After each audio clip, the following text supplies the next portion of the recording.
இவ்வளவு இருந்து ஊடுருவி தாக்குதல் நடத்துற வரைக்கும் என்ன பண்ணிட்டு இருந்தீங்க? ஒரு மதத்தின் மீது பழிய போடுவது திடீர்னு ஒரு வன்முறை தாக்குதல் வந்தா ஒரு மதத்தை பழிய போட்டு அப்படி தப்பிச்சு போறது அது ஏற்க முடியாது. இப்ப நான் என் வீட்டுக்கு ஒரு வாயில் காவலர் போடுறேன் அப்படின்னா திருடனை விரட்டி பிடிக்கவா, வரும்போது தடுத்து பிடிக்கும்?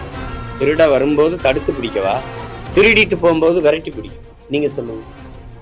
இவ்வளவு பெரிய வலிமையான கட்டமைப்பு, உளவு கட்டமைப்பு, பாதுகாப்பு கட்டமைப்பு, 3 படைப்பிரிவு இவ்வளவு இருந்து ஊடுருவி தாக்குதல் நடத்துற வரைக்கும் என்ன பண்ணிட்டு இருந்தீங்க? அப்படித்தான் புல்வாமால நடந்துச்சு, இப்ப நடந்திருக்கு. இதை ஒரு மதத்தின் மீது பழிய போடுவது எப்படின்னா, இவ்வளவு தூரம் விட்டுட்டு இப்ப திடீர்னு ஒரு மதத்தின் மீது பழிய சுமத்துறத ஏற்க முடியாது. எந்த மதத்தில் தீவிரவாதம் இல்லை, எந்த மதத்தில் இல்லை. திடீர்னு ஒரு வன்முறை தாக்குதல் வந்தா ஒரு மதத்தை பழிய போட்டு அப்படி தப்பிச்சு போறத அது ஏற்க முடியாது. அது சரியானது இல்லை.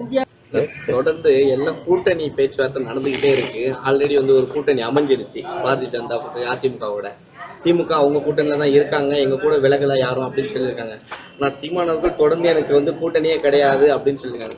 தனித்து இன்னொரு டிவிக்கே உங்களுடைய தம்பி விஜய் அவர்களும் தனித்தான் வந்து கொண்டே இருக்காரு. ஒருவேளை சீமான் அவர்களோடு கைகோத்துக்கான வாய்ப்பு இருக்குமா, இல்ல சீமான் அவர்களோடு கைகோத்துக்கான வாய்ப்பு இருக்குமா விஜய் அவர்களோடு தவிக கட்சியோட? இல்ல, அவரு அங்க அண்ணன் தம்பியா இருந்தாலும் கொள்கை வெவ்வேறு ஆயிடுச்சு, பாதை வெவ்வேறு ஆயிடுச்சு. உங்களுக்கு புரியுது? அவர் திராவிடமும் தமிழ் தேசியம் ஒண்ணுங்கிறாரு. நாங்க திராவிடம் எங்க இனத்தினுடைய கொடிய புண்ணுங்கிறோம்.